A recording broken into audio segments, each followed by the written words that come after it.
Good evening, blessed Thursday. Today's topic of discussion is sacred language. Anyone who knows me for even just a few moments will quickly find out that language is something I'm very passionate about. I love learning languages. I've already studied Spanish and German to a point to be able to effectively communicate in both languages. I have studied Arabic. I need to study more. I've studied Biblical Hebrew to the point of being able to do some biblical translations. But again, I need to study more. I've also studied briefly Romanian. I can count to 10. That's about as good as it gets. Ask you to speak in English. Ask you to speak a little bit slower. I'm currently working on studying Norse. That's where we're at today. The concept of sacred language.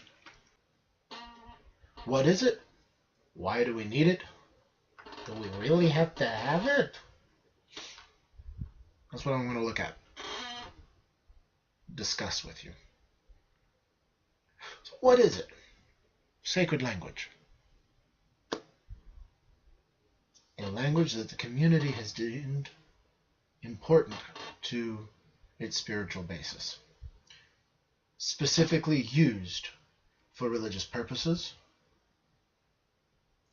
and typically the language of the faith's writings, language that the faith originated in.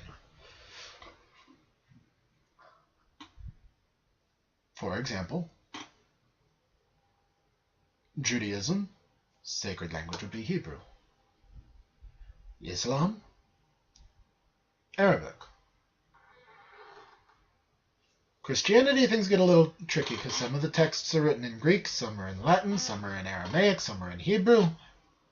You got a lot to pick from, a lot to have to learn to study if you want to read primary sources, their original language. And that is why I say we need sacred language. Heathenry, also true. I'll tell you what, from here out, we're going to stick with heathenry. It's kind of broad-based, covers the people that want to claim to be just Odinists, Theodists. For right now, we're going to stick with heathenry, till I change my mind.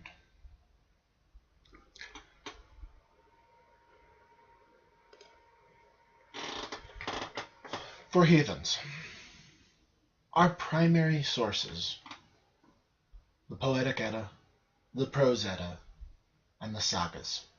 The sagas of the Icelanders, the sagas of the Norse. Sure, you don't have to know Old Norse, Icelandic,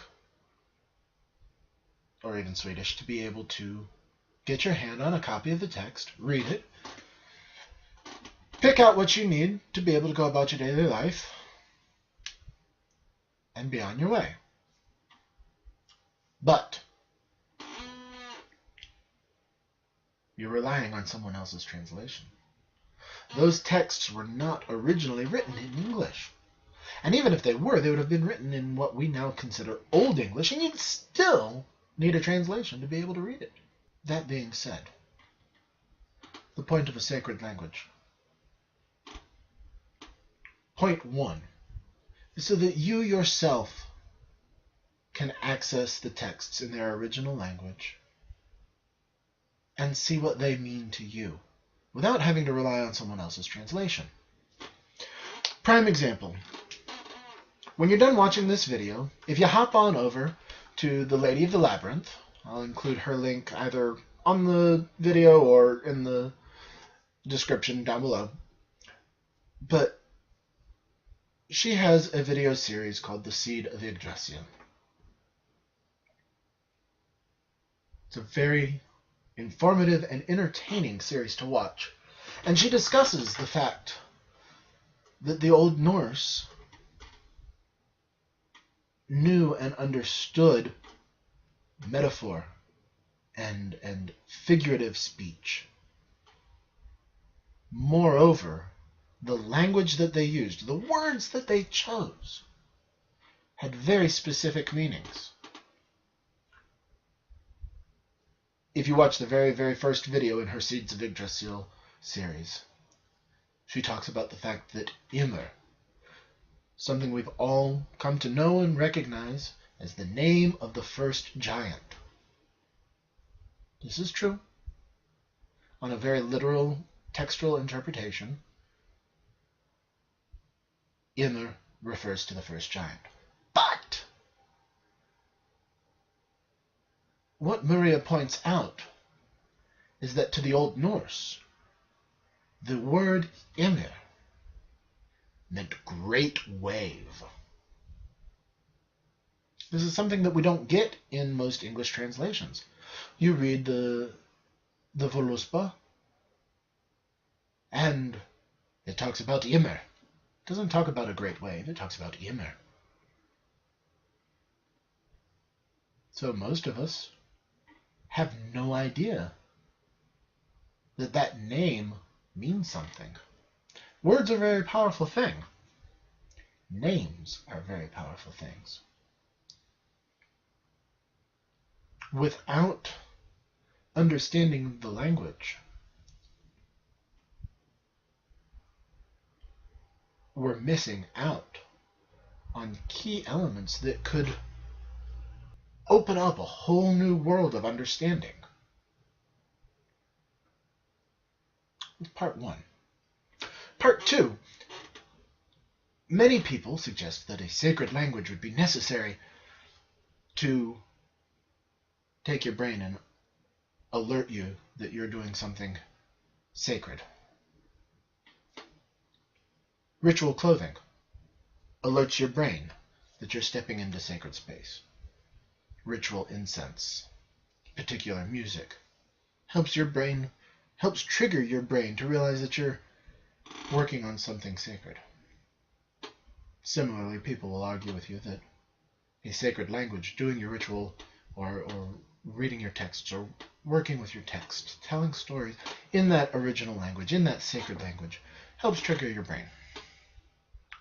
On one hand, I don't disagree with that theory. However, unless you are a full scholar, fully versed in that language, chances are you're going to spend more time tripping over words that are unfamiliar to your mouth, unfamiliar to your brain, than you are going to spend on your ritual, on your storytelling, on your deeper understanding of what it is you're trying to do. Don't let that stop you. If you've gotten to a point where it's comfortable and easy and flows, by all means. It helps you better understand where the faith was coming from, where the people who originally practiced what we've tried to reconstruct and what we are trying to bring into this world, what has been brought into this world since the 70s. It's fun.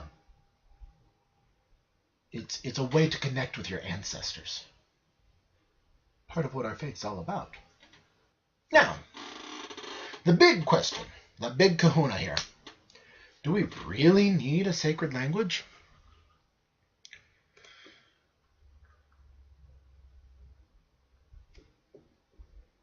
Alexander Fulmer of theheathenhof.com posted an article in Patheos, in Weird Words. And he proposed that as a community, we should be looking at the old languages of the Edda and other sagas and tales.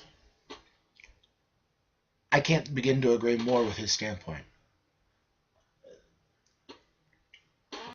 Do you have to have it? Of course not.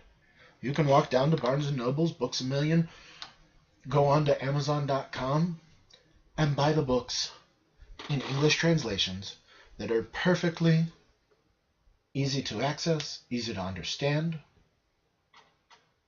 and you can gain quite a bit of understanding just by reading those texts.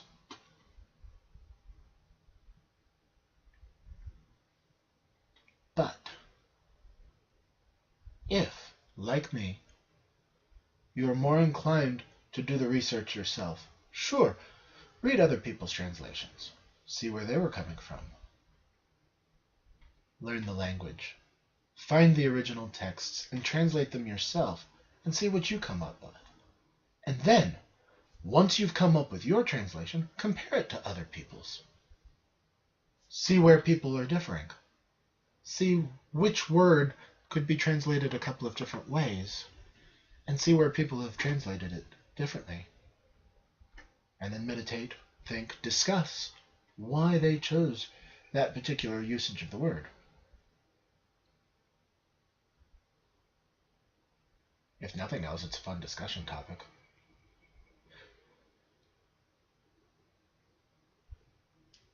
But it allows you an independence to be able to formulate your own opinions. Gives you a broader basis of comparison. Do we need a sacred language? Not necessarily. Would it help us to better understand our faith? To better connect with our ancestors? And in some level, connect more deeply as a community? I think so. But we know what they say about opinions, and this is certainly my opinion.